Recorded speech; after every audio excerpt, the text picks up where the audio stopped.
এই যে পটলের দানাগুলো আমি নষ্ট করিনি, এই দানাগুলো বের করে এই যে এখানে রেখেছি, এই সব দিয়ে একটা নতুন রেসিপি করব। এই যে পটলের দানা, এই যে পেঁয়াজ, এই যে আদা, এই যে রসুন, কটা কাঁচা লঙ্কা আর চিংড়ি মাছ, এইগুলো দিয়ে এক পেস্ট করব। পেস্ট করে তেল দিলাম, দিয়ে একটু কালো জিরা ফোড়ন দিলাম, আর এই যে পটলের দানা, রসুন, পেঁয়াজ, একটু টমেটো, আদা কুচি, এইগুলো, আর এর ভিতরে একটু চিংড়ি মাছ এই দানার ভিতর দিয়ে পেস্ট করেছি, করে এবারে কড়াইতে দিলাম।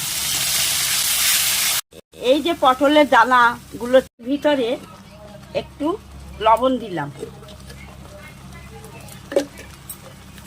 তারপরে একটু